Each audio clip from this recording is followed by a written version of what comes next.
These are just some of the highlights as Major League Baseball presents This Week in Baseball.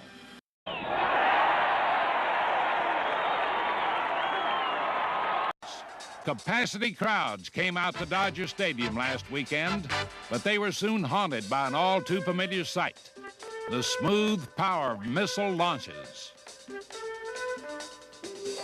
the sure speed of turbines.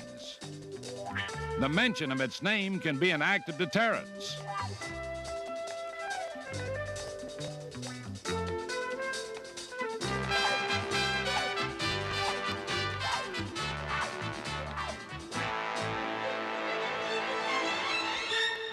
It's the Big Red Machine, winner of 2 straight world championships and laying sights on a 3rd. It's been that way for 2 years, but this year chinks keep coming up in the Cincinnati machinery. Things just haven't been falling into place. This year, the Dodgers have taken the Reds' place, which is first place. And in so doing, have been stealing all that Cincinnati glory. Tommy Lasorda and his men in blue have gotten off to the best start in the majors. And in the first game of a 3-game series, they kept it all going with an 8-1 victory over the Reds.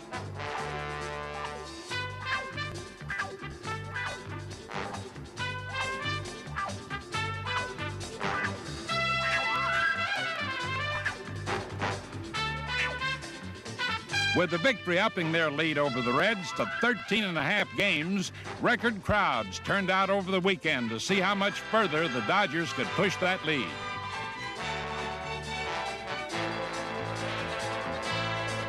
But as Joe Morgan said, the Reds had nowhere to go but up.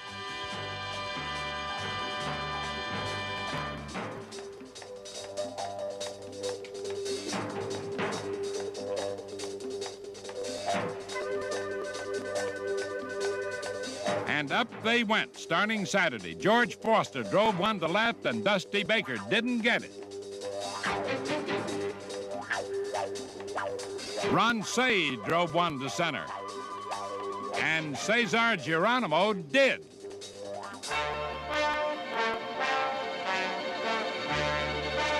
Steve Yeager hits one up the middle, and Joe Morgan just tossed it back. Little things falling into place, and the Red Machine seemed to be humming again. Red Artillery, which included a grand slam by Johnny Bench, blitzed the Dodgers in both weekend games and trimmed 2 games off the Dodger lead. It's still a steep hill to climb for Cincinnati, but the Dodgers couldn't help hearing the red alert.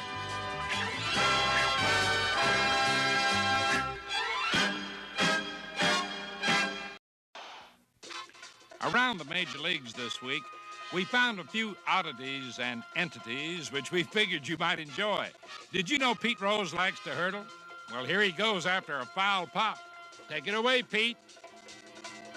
He doesn't get the ball, but it's an Olympic effort of sorts. Try this one. It's grounded up the middle. Joe Morgan gloves it, but Dave Concepcion throws it. No, that wasn't a double play, just real teamwork. Joe Morgan realized he couldn't make the throw, so he lets Concepcion give it a try. Pretty quick thinking by both of them, even though the runner beat it out. Well, anything's worth a try, right, Joe? And a grown man argues with a baseball, but to no avail.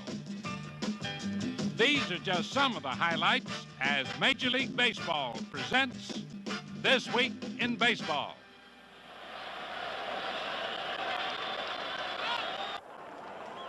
The Cincinnati Reds have really been moving, especially on the Los Angeles Dodgers. In Reds country, the fans have been watching their team move. Recently, they watched them sweep a 3-game series from the Philadelphia Phillies. Here we are in the last game of that series, 9th inning. The Phils lead by 1, but not for long. George Foster slams one that's out of the ballpark and ties up the ball game. That's one big reason the Big Red Machine has been moving. Power from the bat of George Foster. And Another, all that Cincinnati speed. Pinch hitter Bob Bailey is no gazelle. He's on first base, but all the same in the 10th inning, Bailey was running. The Phils were so surprised they threw the ball away. No wonder Bailey hadn't tried to steal for 2 years. Sparky Anderson got away with that, but after the steal, he put in a pinch runner. Now Pete Rose, who smells another Red victory. That's no surprise, a single to right, bringing the pinch runner home with a winning run and a 3-game sweep. Rose and the Reds have plenty of reason for enthusiasm. They're the reigning champions, back in their divisional race. And recently, they acquired the man who many regard as the best pitcher in baseball, George Thomas Seaver. There he stood in a Cincinnati uniform, a strange sight. Seaver in a red uniform, but nothing strange about his pitching performance against the Montreal Expos. Tom Terrific shut them out 6-0, without one runner reaching second base.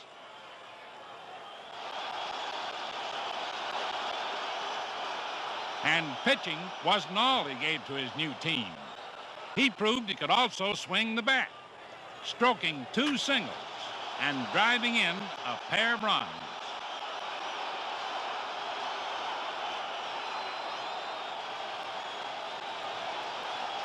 Maybe Tom wanted to prove that he really belonged in this hard-hitting team.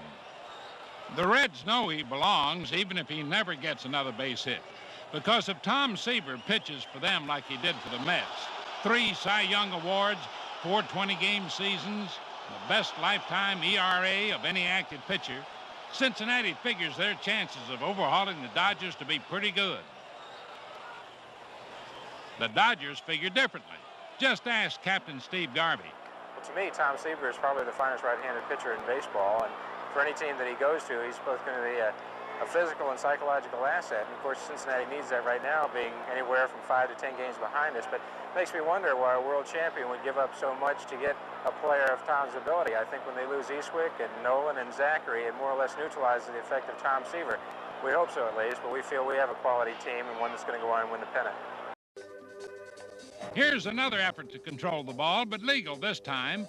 A good bunt down the line.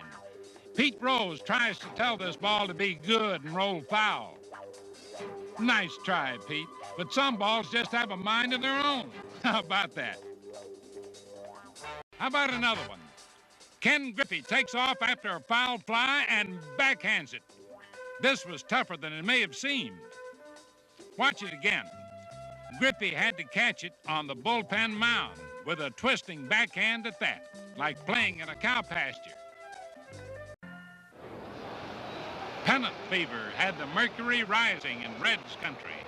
With the front-running Dodgers in town to take on the Reds this weekend, and with Tom Seaver on the mound, Cincinnati rolled out the red carpet. Hotels, motels, and Riverfront Stadium were sold out. But Seaver had a little trouble in the first inning, as the Dodgers got off to a running start. A single by Steve Garvey knocked in 2 early runs.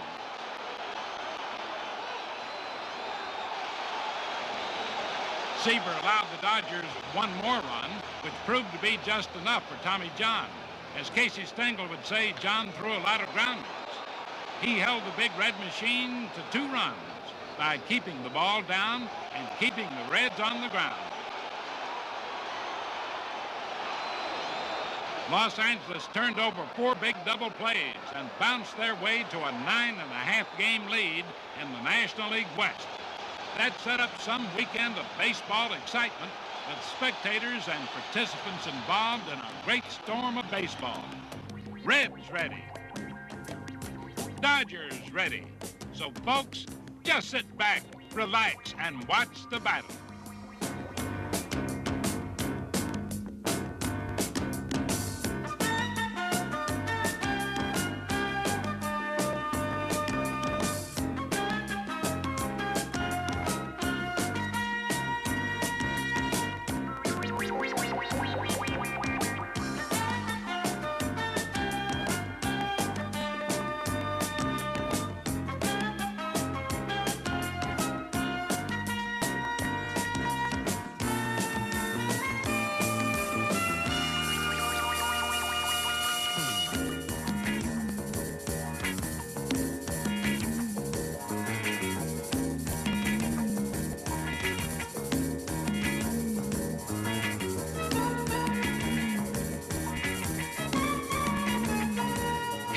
running, fielding, and it all seemed to balance out. The power scale was balanced as Steve Garvey hit 2 homers in 1 game.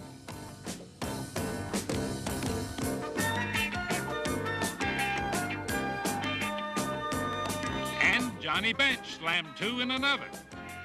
And after all the sound and fury and exciting baseball, the 2 great rivals limped off with a 4-game split, leaving Cincinnati still 8.5 games behind Los Angeles.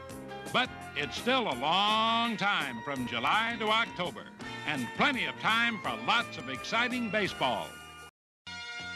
Heads up play by Tug McGraw, lets the bunt drop, throws to first, gets the batter. The runner's hung up, double play, heads up baseball. How about that? The National League has won the last 5 games. Johnny Bench of Cincinnati has been in all 5. He'll be making his 10th straight appearance in the Summer Classic, where he's averaged over 400 and blasted 3 homers. Experienced players like Bench have given the National League the edge in recent years. And Cincinnati second baseman Joe Morgan adds more experience and talent. This will be his 7th All-Star game. And as everyone knows, the little guy can do it all. Morgan will team up with Cincinnati sidekick Dave Concepcion for the 3rd time. They understand a lot about teamwork, as you can see. Rounding out the National League outfield is Cincinnati's George Foster, fighting for his 2nd RBI title. In last year's game, Foster knocked in 3 runs to earn the game's Most Valuable Player award.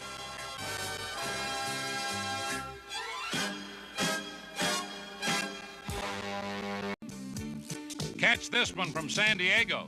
A lazy fly to right. Ed Armbrister under it for the 3rd out. Or so he thought. Now the Reds are all headed for the dugout. He runs in yelling, "Hey, come back." Who's he going to throw the ball to? Some do come back, but the runner slides into 3rd while the Reds hold a convention. Well, even the Big Red Machine can break down sometimes. Astro fans hope to win with a little voodoo on the Big Red Machine of Sparky Anderson. And George Foster on a rampage with his magic bat. Intensity, like Pete Rose, who in 1970 steamrollered catcher Ray Fosse for an unforgettable 12th inning victory to run his league's all-star winning streak to 8. That streak was snapped the next year in Detroit in a game that burst in a galaxy of power. Johnny Bench. But Jim Palmer, the American League starter, has trouble with his pitches from the beginning. Joe Morgan leading off, tees off, and it's out of here. And the National League blitz is underway. Palmer facing Dave Parker. And Parker lines a hit to left field. George Foster hammers one to left center. Yastrzemski plays the relay to Burleson.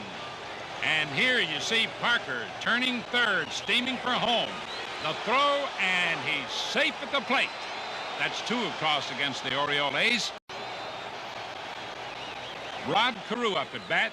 He tries to get things going. A drive to deep center. But now watch George Foster play this beautifully. Right to the wall, and he hauls it down for a 417-foot out. Dennis Eckersley pitching now for the American League. 5-0 National League. Joe Morgan slams another one to deep right center, but Fred Lynn gets into the act with a great catch. The American League had to start turning things around sometime, and maybe that helped. Once again, Rod Carew, top vote getter of the All-Stars, tries to get things going.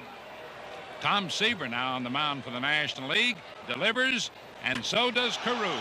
A base hit. Tom had entered with an ovation from the New York fans, but the cheers turned to the American League when Richie Zisk lined this one with 2 men on. Carew scores, and Fred Lynn follows to make it 5-2 National League. Manager Sparky Anderson wants to make sure there won't be any more of that from the American League. Cesar Cedeno and the Houston Astros have been doing their part to derail the Dodgers and also halt the Big Red Machine of Cincinnati. Cedeno has been struggling at the plate this year. But right here you see him drive in 3 runs with a 3-bagger against the Reds. And he shows the enthusiasm of a rookie.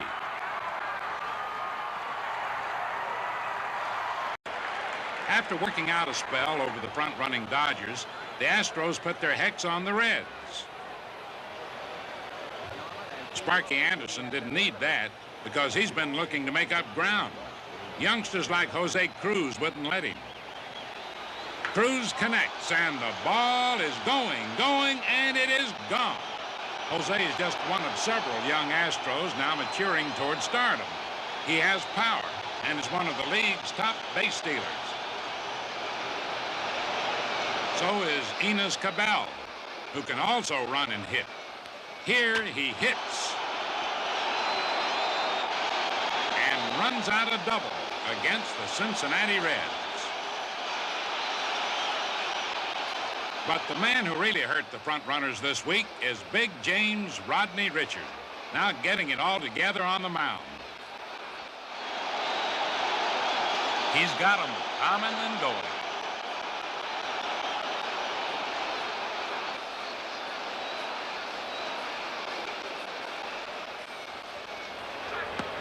Richard had a very hot week, beating the Dodgers, and then going on to shut out the Reds twice.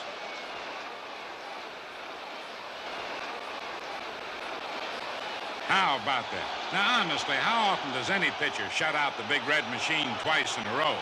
Hard to believe, but this week, James Rodney and the Astros had a time making believers out of the 2 top teams in the National League West. Now catch this one. Dan Dreesen chases a foul ball. Dreesen doesn't catch it, but look, the fence catches Dreesen. He's stuck, and Dreesen says this is ridiculous. But ball players have a way of keeping their cool in such situations, and now he can go back and play some baseball. And real congratulations to the recipient of this week's Gillette Special, Cincinnati's George Foster. The nation's heat wave couldn't cool Foster's blazing bat, which has been burning up the National League. He had 3 homers in 1 game against the Braves this week, has shot into the Major League lead in homers, has an unbelievable 90 RBIs at the All-Star break. Will George successfully challenge Hank Wilson's Major League record of 190 RBIs? Well, who knows? It seems that almost anything can happen in baseball this year. We'll see the Pirates gun down the Big Red Machine. And we'll have our usual collection of oddities and entities from all around the majors. All coming up right now on This Week in Baseball. And we'll have our usual collection of oddities and entities from all around the majors. All coming up right now on This Week in Baseball. In the National League East, manager Chuck Tanner has got the Pittsburgh Pirates charging hard at first place after a shaky start. Dave Parker leads the Pirates at bat. He's the head man in the lumberyard, the Cobra, leading the league in hitting, spearheading the Pirate attack. In days of old, Pirates used to rattle swords, but today's baseball buccaneers are rattling their bats and punishing pitchers, like born-again Bill Robinson. Watch him now as he gets one he likes and loops it into short center for a base hit, and the Bucks go right on wheeling.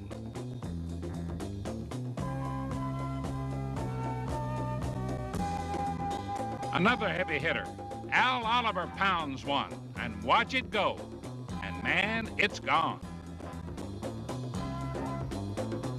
Introducing Mr. Rennie Stennett, the league's #2 hitter. He slams one. He got it all. It's up, up, and it's away. This week, the Pirates swept the Reds in 3 straight, and one on defense, too. Dave Parker whips a throw to the plate, and Ken Griffey is out at home. The Reds got the word, and so did the rest of the National League East, as the plundering Bucks stormed toward a tie. And when you talk about defense, you've got to talk about the men behind the plate. They call the signals. They take the hard knocks. A nasty job, but catchers have come a long way, as Johnny Bench points out. To become a catcher, first of all, he seemed like he was always the fat kid or the kid that was picked last, and he had to put on the equipment because you had foul tips and you got hit on the shoulder, hit on the knee, or hit on the leg, hit on the toes, hit on the fingers, and he was a kid that was always stuck with that position. One thing that has changed in recent years is a different mitt, enabling the receiver to catch one-handed and stay healthy. If you'll look at most old-timers, you'll find out that their knuckles, all in through here and everything, look like a bag of walnuts. Well, I found that the only way you can play this game is to play it healthy and to stay in the lineup and help the club and, of course, help yourself. So by catching one-handed, I keep my free hand, this throwing hand, away from the flight of the ball and where foul tips might be able to hit it. That healthy hand and arm has made base runners mighty careful for years. No one guns them down better than Bench. John doesn't mind turning professor on this subject. Catch the ball as a one-handed catcher. I have to bring it up to me, and I bring it up to the top by the ear, and then throw straight over the top and come down on the ball, and I try to throw at the pitcher's chest because I feel if I have enough on the ball that it will carry at a right position for me. John's American League counterpart, Thurman Munson, has a different throwing method because he hurt his arm several years ago. He adjusted, though, with a quick release. Catchers have different theories on releasing the ball. One is trying to take your time to release it and make a good, accurate, and a hard throw. And the other theory is mine, which I think you ought to just release the ball as quick as you can, as accurately as you can. Munson and Bench, baseball's backstop beauties. Well, today, catching has become very important. And young catchers have blossomed all over the National and American leagues, and we found out how important catching is. Here's some kids' play as we cover the bases this week. First, the All-Star Follies. Even All-Stars can be human. Look out, Pete. Everyone wants the ball, but some guys are just too big to argue with. See what I mean? And when a pop fly is foul, all may not be fair. At times like that, it seems that the authorities are no help at all. Cincinnati's Pete Rose should be the next major leaguer to reach 3,000 hits. And he's this week's recipient of the Gillette Special. In a game against the Cardinals this week, Pete came up looking to do his thing, to move the runners along and keep a Cincinnati rally going.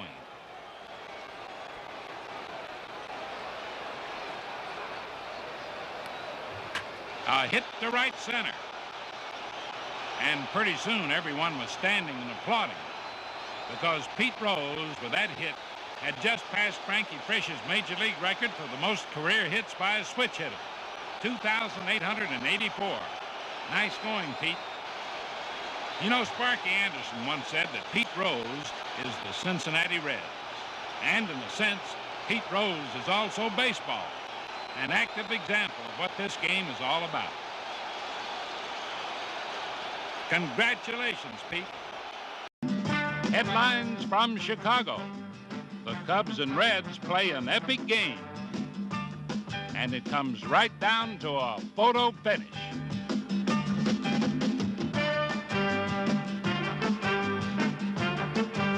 The big bat is the big weapon on the north side, too, where Chicago's Cubs are fighting for their first pennant since 1945. This week, Wrigley Field fans were treated to an unforgettable slugfest against the Big Red Machine of Cincinnati. The game was a bizarre epic from start to finish. In fact, it was started by a reliever, Dale Murray, and finished by a starter, Rick Reuschel. In between, the two teams played great old-fashioned baseball. 43 hits, 31 runs. Hitters wore out pitchers, and managers wore out their feet. Balls fell just everywhere, and so did fielders. The managers just kept on walking. The game was a show of power. It's gone. Herman Franks doesn't dare to let go of that lineup card. Can you imagine 11 home runs? And that ties a big league record. Add to that 7 stolen bases.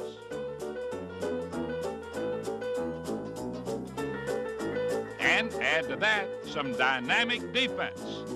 Left fielder Larry Bittner chasing a fly ball. He's got it. Man, what a catch. And watch first baseman Bill Buckner. He dives and hits the dirt. And on a lame ankle, he races Joe Morgan. It's going to be a photo finish. But the ump called him out. Sparky Anderson didn't see it that way and voiced a complaint. But this game was hard on both managers. Herman Franks was ejected for arguing on another close call. Stay with him, Herman. And it was tough on the players, too. Outfielder Jose Cardinal had to play second base. Or he tried to. That didn't work, so another outfielder came to the infield. By name, Bobby Mercer. Watch now. He makes a perfect pivot at second, tries for the double play, but just misses. Nice try, Bobby. Even in this game, a pitcher got a standing ovation. Ace reliever Bruce Sutter returned after a 12-day injury to hold the Reds scoreless in the 9th, 10th, and 11th innings. And Johnny Bench was just one of 6 strikeout victims. The score, 14-all in the 12th inning, when shortstop Dave Rosello drops this throw, allowing the Reds to pull ahead. But the Cubs keep coming back. It's the bottom of the 12th. George Mitterwald blasts one to deep left field. It's going, and it's gone. How about that? The score tied 15-all. The crowd can't believe it, and neither can Sparky Anderson. And finally, in the bottom of the 13th, Dave Rosello, hoping to make up for his earlier error, is up at bat with 2 on, 2 out. Watch him. It's a base hit. And here's Rick Rachel scoring, and the ball game is over, 16-15. After nearly 5 hours of baseball, there wasn't a single fan who wanted to leave. One of the greatest games ever played is over, but Chicago's wild season of baseball still has 2 months to go. Fitness and sports. The winner's 9-year-old Chris Schaefer of Evansville, Indiana. Sometimes you get the spotlight when you least want it. A pop-up foul. Who's got it? Ball player or ball girl? Or did the ball player get the ball girl? Well, his smile tells you the story. This week, Barbon's blooper is something super. How do you pitch Dave Parker, league leading hitter? Well, that's one way. Cincinnati's George Foster has also been hard to believe. Watch him now. He digs in. He's ready. And the pitch. Foster slams one deep into the upper deck. It measures over 500 feet. George has 38 homers, not far behind the pace of Roger Maris, and leads the majors in RBIs. And speaking of homers, how about this? Bases full of bucks. Frank Taveras, the batter. The pitch. Taveras lines it over the bag at first. And the ball gets by Ken Griffey. Watch out now, Ken. Taveras can really fly. And here he comes, all the way around for an inside-the-park grand slammer. A scintillating sight seldom seen.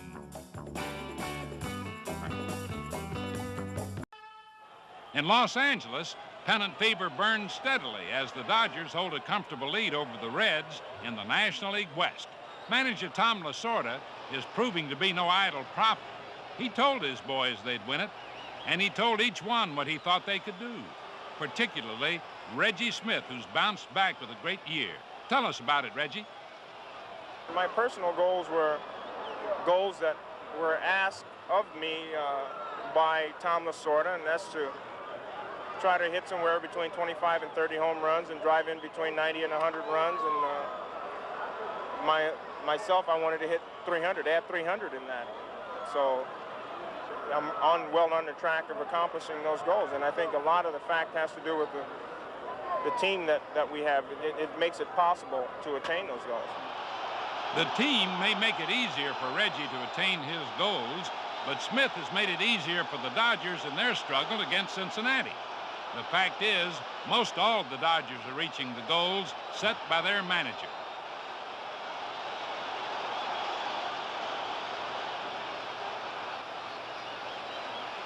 Los Angeles is on its way to a Major League attendance record of 3 million this season, and the stadium was filled to capacity again for a big 4-game series against the Reds. In the opener, Sparky Anderson called on rookie pitcher Paul Mosco, who discovered that pitching to the Dodgers can be like pitching to the Reds. You never know who will hurt you. In this case, it's Rick Mundy. And heading home is Ron Cey, who skids across for the game's first run. That proved to be enough for Tommy John, who pitched a shutout and continued his comeback from arm surgery. Reggie, what's the difference between these teams? If there is an advantage, it would be the pitching staff. Definitely Cincinnati is a superior hitting ball club, and we feel that we're a superior hitting ball club. They have team speed and defense, and something that we feel that we have. So if there is a decided advantage, it would have to be in the pitching staff. Rick Rhoden proved it again by firing another shutout as the Reds failed to gain ground. When it's your year, things happen like this. Davy Lopes is picked off first and looks hopeless, but he keeps on running and finally reaches second on an error. That put a runner in scoring position for Reggie Smith, and he delivers. Watch. Base hit. The Dodgers win 1-0. All according to plan, right, Reggie? They're struggling, and we were struggling, and that's why I feel that too many things are going our way right now. The Cincinnati Reds paid a visit to the Big Apple this week and picked up some ground in their pursuit of the Los Angeles Dodgers. But the big news in New York was that Tom Seaver was coming back to Shea Stadium for the first time since his celebrated trade. And the fans were there to welcome him. The long-awaited day brought a mixture of emotions. Well, I brought with me the good memories, the fun memories, you know, the enjoyable things. And when I go back there, that's what I'll see. I'm not going to see the negative stuff at that place. I'm just not that kind of person. You know, I'm going to see my friends. I'm going to see fans that have been there for 10 years and watched me for 10 years, and it's going to be fun. I'm really looking forward to it.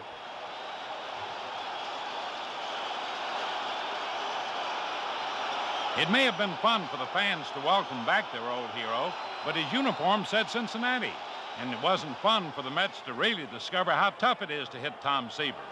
That included his closest buddy, shortstop Bud Harrelson. What's he really like, Bud? He's just a super guy. He's been a roommate for 8 years, and I've known him for 11 years, 12 years now. But I think he'll bear down and do his job, and I'll bear down and do my job. That's where you separate friendship from competitiveness. Harrelson did bear down with a base hit against his former roomie that set up the Mets' lone rally of the day. Rookie Steve Henderson, who's proving to be the big man for the Mets in the Seaver trade, proves it again with this ground ball through the right side, moving Harrelson around to third. And Ed Kranepool, the original Met, lifts a fly ball to left, deep enough to bring home the first run. However, one run was all that Tom Terrific would allow, and that proved to be unfortunate for another of Tom's close friends, mound rival Jerry Koosman. He pitched well, but couldn't stop the Big Red Machine. George Foster accounted for the first run with his 118th RBI, just about a run batted in per game. Over the years, Tom Seaver and Jerry Koosman have had a friendly wager going about their hitting prowess. And in this game, Seaver won bragging rights with a double to right center. Watch.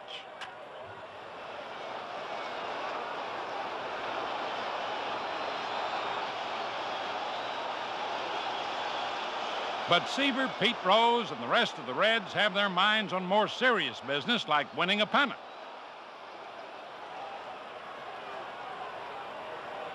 This hit helped as it brought home the day's guest of honor with what proved to be the winning run.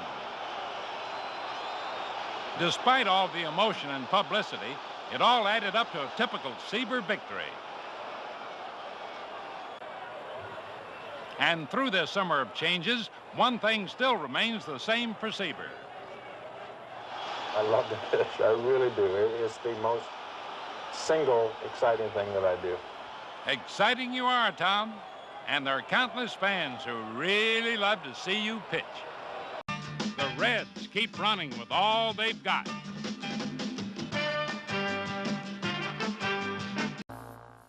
Here's a game for the fans. It's fantastic. Watch.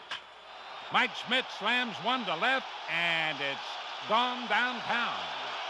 And that homer opened a thriller between the Philadelphia Phils and the Cincinnati Reds. The Big Red Machine is still trying to get in gear in the Western race. And Joe Morgan's the man to shift the gears and bear down in the clutch. It's gone, and the game is tied. The Reds won the first game of the series, but knew they needed a sweep to stay alive. The Phils forged ahead 3-2, so Morgan decided to ignite the machine again. He takes off for second. It's a bad throw. Morgan gets up and keeps going. On his way to third, and he makes it easy. Ken Griffey's the batter, but Morgan can still rattle it. Just watch. A wild pitch. And Joe eases home with a tying run. Both teams scored to tie it again. Now it's the top of the ninth. Two Phillies in scoring position. Richie Hebner, the batter. This drive looks deep enough for a sacrifice fly. The throw to third is a little bit late. A run scores to give the Phils a 5-4 lead. Now it's the bottom of the ninth with the Reds down by a run. Ken Griffey leads off. And he's safe at first. A good break for the Reds because slugging George Foster is next. Nobody out. Power at the plate, speed on the bases. We're ready. And the pitch. Strike three. The throw to second. Griffey is double. How about that? Suddenly it's 2 outs, nobody on. And Dan Driessen is the Reds' last hope. And watch what happens. There's a long drive that looks like trouble for Philadelphia. Off the wall. And Dan Driessen might try to go all the way. Here comes the throw. And here comes Dan Driessen heading for home, and he's safe. Mike Schmidt can't believe it. Just like that, the game is tied. The fans are delirious. It's still 2 away, and Tug McGraw must now face Johnny Bench. And the pitch. And there it goes. Going, it is gone. One inside the park, one outside the park, and Cincinnati wins a big one. The Reds went on to sweep the series, making the race tighter for the first-place Phils in the East and keeping themselves alive in their desperate pursuit of the Los Angeles Dodgers in the West. One of the great joys of baseball is that there's always room for disagreement, no question. Now, that's a great play, but as it comes down to a photo finish, one manager's bound to have his say. And so this week, we salute all those angry managers as we watch them at their Major League best, head-to-head with the umpires.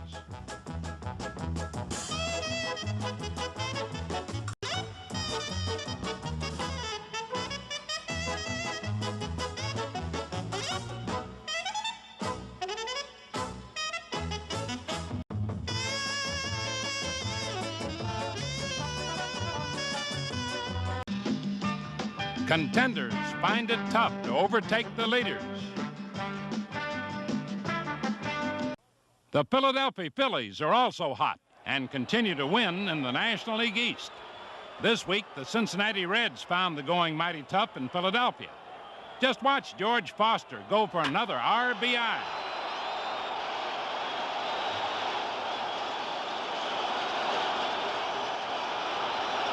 But Joe Morgan's out at home. That relay included left fielder Greg Luzinski and third baseman Mike Schmidt, two sluggers who use more than their bats to keep the Phils on top.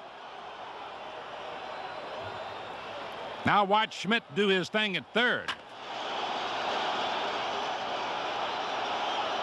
How about that?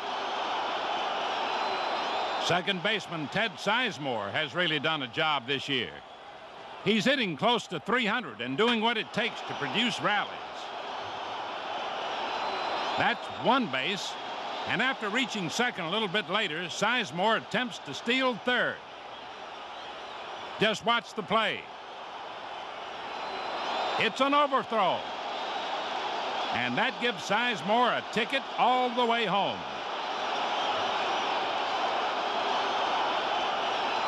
Reliever Gene Garber has also been hot. He won 3 games, saved 5 more in just 27 recent innings of work. The Phillies are giving fans plenty to cheer about, particularly now that center fielder Gary Maddox has returned to the lineup. Back from a shoulder injury, Gary picked up right where he left off. It's out of here. While Maddox was out, Bake McBride played center field and hit over 350. Now the Phils have 2 of the most exciting center fielders in baseball. Hardly an encouraging fact for rivals who hope to overtake the Phillies in these final days. In addition, a base stealer has to study his opposition. As a rule, he steals off the pitcher, but naturally he also has to consider the catcher. So we asked all-star Johnny Bench what makes Brock so tough. I don't think he has any fear. I think he just decides to go. He knows he can outrun most baseballs. And I think he's just relying on a little error in between the pitcher and the catcher, somewhere between the 2 of them. And he knows he's going to be successful 80% of the time. And that's been his success, his great amount of speed. It's just all of a sudden he sees what he wants and he takes off. And he relies on just super speed and acceleration, especially those last few feet when he just eats up ground. Cesar Cedeno is one of 3 Astros who could steal over 50 bases. He's also a member of the exclusive 20-50 club, as is Joe Morgan. 20 homers, 50 stolen bases. And another one-time member, Lou Brock, but Morgan seems to do it every year. Sometimes major leaguers wish the ball could be that size. A case in point, they aren't always as easy as they look. Bill Plummer looks up, then looks again. Speaking of power, Cincinnati's George Foster will lead the majors in both homers and RBIs. Reviewing the league leaders, National League standouts. It's no surprise that Cincinnati's Tom Seaver is aiming for 20 wins. This week he picked up his 200th career victory and has a chance to break a major league record with 10 seasons of over 200 strikeouts. 1977 is also a record-breaking year. Pete Rose took care of one earlier this season with this base hit against the Cardinals, which gave him the most lifetime hits by a switch hitter. Now Pete's after something bigger. He's closing in on his 9th 200-hit season and threatens to tie Ty Cobb's career mark. And off the field, a special salute to the fans, who set a record of their own. Over 37 million filled the parks, more than any year in the history of baseball. How about that? A record that speaks for itself in the summer of '77. A season for all seasons. Best way to pitch to the league's leading hitter goes to Pedro Barbon. Super blooper. And the player with the best cause to cry foul, Dan Dreesen.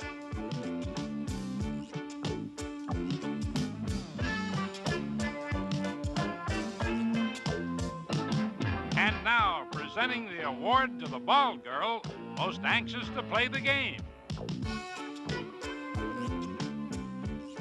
Sorry, ma'am, only 9 men to a team.